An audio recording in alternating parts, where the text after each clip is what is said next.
William, there's a lot of talk about succession at the moment. It's a buzzword floating around. Why is succession so important in farming industry? Well, succession is important, always has been important for farms and farming families. It's become more important since October, as you well know. The budget has changed APR and BPR massively. It's gone from an unlimited cap to a cap of £1 million. So previously, farms used to be able to pass down generations seamlessly, allowing the farming trade to go on. Whereas at the moment now, we are seeing that it's going to make big changes for individuals, and it could mean that this family farm tax could be a real thing for families, stopping farms passing down a generation. And I know that so they've set the limit at £1 million per person on agricultural and business property. And there's a figure banding around at the moment of £3 million. So if you're a couple, you might have £3 million tax free. But I understand it's not quite as straightforward as that. No, it's not quite straightforward as that. There's the residence nil rate band, which is generally brought into that calculation. That means that you have to be structured in the right way between husband and wife, if we're talking a husband and wife partnership. So making sure that you're structured from the outset post 6th of April next year is really key. We know we've got a lot of build up towards the budget in November coming up this year, and we're already getting phone calls constantly, and I'm sure you are as well, of people wanting to do stuff before then. So yes, there is a certain limit that people can have, the £1 million. Every individual has a residence nil rate band if you qualify and your total estate is below £2 million, and also the nil rate band of 325. So it's not straightforward planning. It's got to be something that's got to be worked out. You've got to know the value of your estate to understand how much you'll be able to access of the relief. And I think there's obviously an unsaid point that we're all making assumptions about what does or doesn't qualify for the release in the first place. So, that's quite an important point to bear in mind with all this. It's very easy to get fixated on the number, but actually, do you qualify for the relief in the first place? A classic question I get asked at the moment, which I'll pose to you, is do people need to change their will? Yes, I think changing the wills is key. I think you have to change it because of the non-transferable £1 million allowance from the APR BPR. So everybody who has written a will before the 30th of October last year needs to table it today to make sure that it is relevant and we're still managing to access the release and we're being as efficient as possible between family members. Historically, because we've had 100% relief on APR and BPR qualifying assets, the ownership necessarily doesn't sort of all fall equal. Yep. The historical husband and wife partnership where the husband's bought the farmland just because that's the way it was done back then sometimes can catch you out post the 6th of April next year. So it's important everybody accesses their wills and looks at them to make sure they're relevant with the new rules. Brilliant. And I think you probably alluded to it there, but do they need to be changing their wills now? Or is that something that just needs to be done in place by the 6th of April? Well, they need to be doing it now, I think. I think that's the obvious thing because we don't know what happens. You've mentioned already that do the assets actually qualify for APR or BPR? So going through that process of changing wills is really important, as soon as possible. And I think, so in my experience, what you just said might lead people to reorganising the assets between sort of particularly husband and wife or other family members, but making sure that you still qualify for those reliefs or understanding the rules involved around them. I mean, any changes in property ownership probably needs to be taken advice, would you say? Well, massively. Well, the one you're sort of slightly alluding to would be the husband and wife partnership, and with these new rules wanting to accelerate their will. So bringing in their wishes in their will might be to pass down to their son. Say they have one son and they want to pass down the assets one generation. The son's not been anything to do with the partnership previously, not a partner. There's obviously the issues with qualifying for BPR and APR and the transfer of these assets when he's a new partner. So those sorts of things need to be handled with care, and you need proper advice on it, and to make sure that the worst case scenario happens, you're protected. Not to mention capital gains tax, obviously, as well on some transfers. So, Correct, yeah. we've got a budget coming up 26th of November. There's a lot of activity going on. I mean, at the moment, it's all pure speculation as to what may or may not happen. But in terms of people who are thinking about making changes, what would your advice be? Well, it's slightly difficult to advise whether you should be doing it now before the budget or after the budget. We'll sit with one client who says, I want to wait because I feel like the £1 million limit might increase. I'm not saying that's our advice in any way, shape or form, because I don't see anything changing at all. We've heard people say that the cap on transfers in life, there could be a cap on transfers in life. So at the moment, it's unlimited on qualifying assets. You can get holdover relief. So there's the CGT you mentioned on when you're passing assets that happens. Sometimes we can defer that. There may be a cap. That's been sort of articles which is building momentum into November. So I think everybody needs to look at their position for inheritance tax now. If you haven't done already, you need to look at it now before the budget, because you need to make a decision whether it's the right time to do it, to try and get some work done before the budget, or you all feel like you can do it later on in the year, before sort of April next year.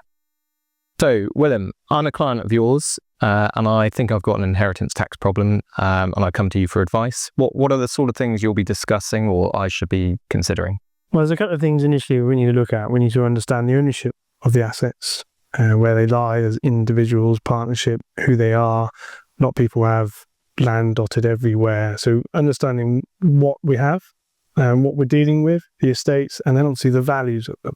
Because knowing what would fall into someone's estate, not everybody's aware of it. You have the obvious questions that, I have an ISA, that doesn't go into it, those sorts of things. So just clearing up some myths and just making that initial discovery of what people own and what's going to fall into our estate.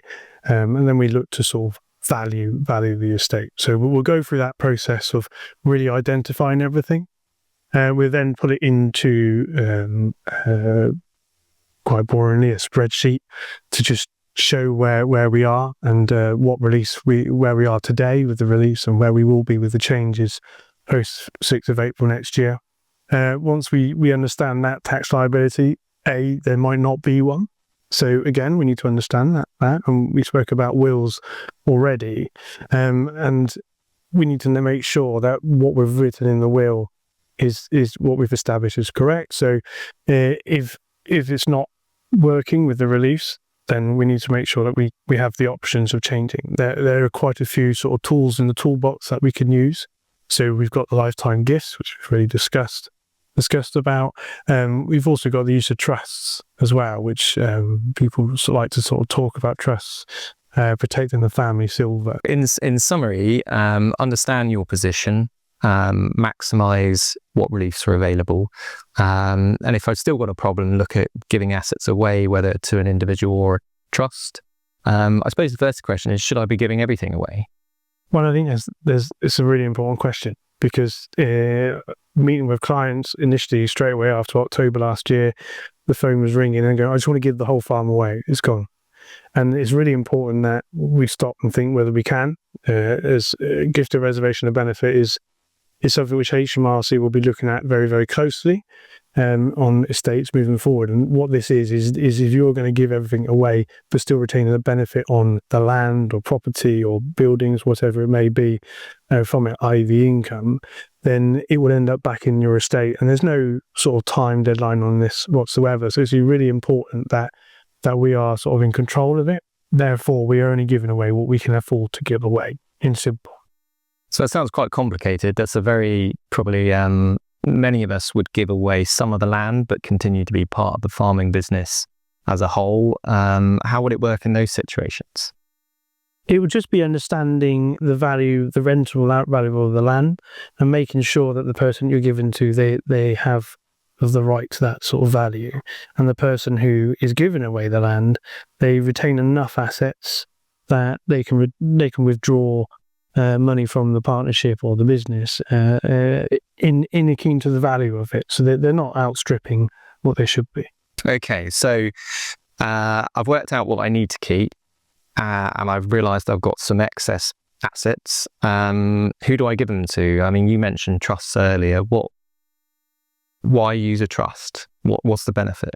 Or it all depends on individual circumstances. So trusts are generally looked at protecting the family's silver. It's sometimes a good vehicle for they're used for minors anyway. If you would like to give assets to a minor, then you instantly they end up in a trust. So it's something where we can plan more long-termly. I think it's generally a family decision, not necessarily you as an individual, because putting assets into a trust, we can then look to hold them there for a longer period of time and protect them from outside sources of maybe divorce, family fallouts, and also you can retain quite a lot of control as the settlor. What I mean by that, the person who puts the asset into trust, you can still control the asset at that point, especially as you can still be a trustee as a settlor.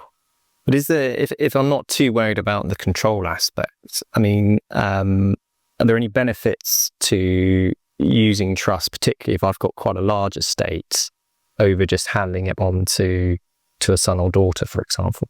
Well, I think that, again, that comes down to the appetite of the individual. So there's definitely benefits from it because you're putting it into a wrapper that will get the £1 million, an additional £1 million APR, BPR relief, whereas every individual has one as well. So we are accessing further relief and ultimately possibly further reduction in your inheritance tax bill as long as you live for 7 years. So we can access further reliefs, but also put it into a trust where the beneficiaries will benefit at the discretion of the trustees. Yeah, okay. So are you suggesting I could give assets away to my children, but I could also put assets into a trust and I would get extra, the family as a whole would have extra allowances, actually? Yeah, so there is, because every settlor will get £1 million into a trust. Okay. But only 1 million, they can't set up multiple trusts of £1 million. It would be just one chance at the cherry.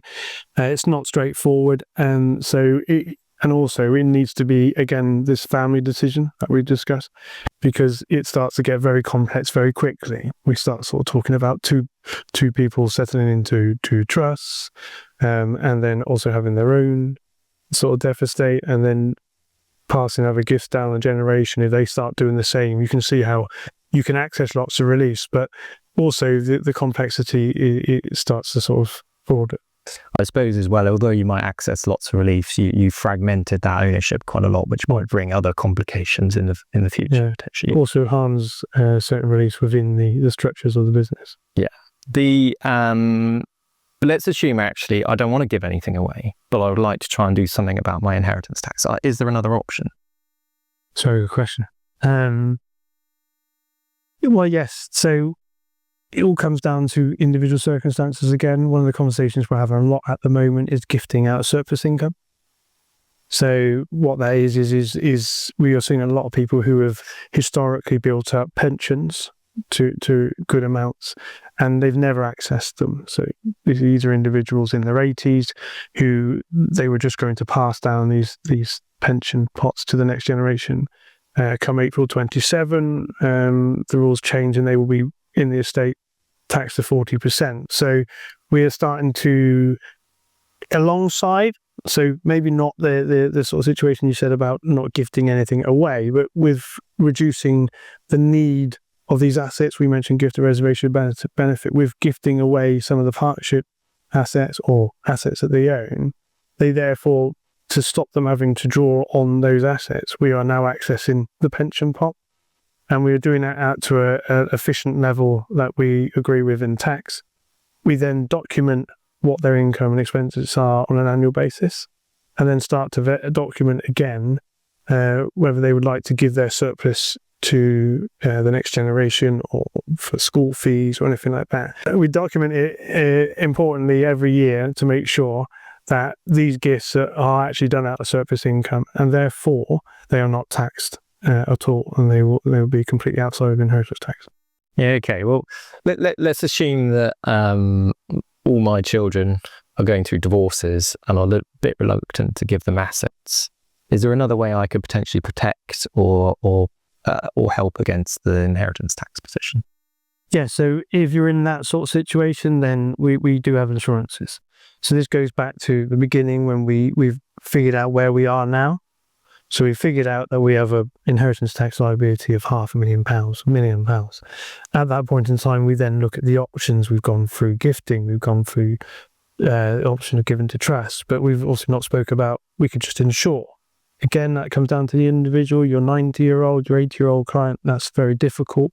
You start going down into younger ages, depending on health, then insurance can be a very attainable sort of way of guarding against the liability.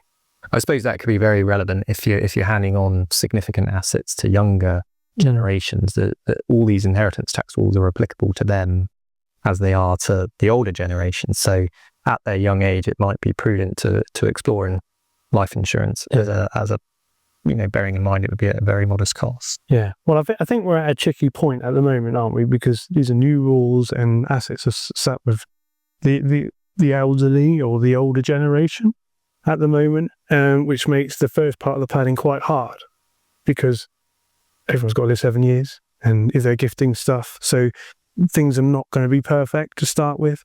But one thing that we can do right now is set what you're talking about is a process for the next generation. So when we gift the assets down a generation, we start to have a policy, a family policy of we will insure ourselves up to the age of 70, 75. So when we get to 65, 66, 67, we are gifting away our surplus when our insurance ends, so that we know that we're at a point that the next generation will benefit from the farm with the least amount of tax liability as possible, and we're trying to keep these farms working and in our family.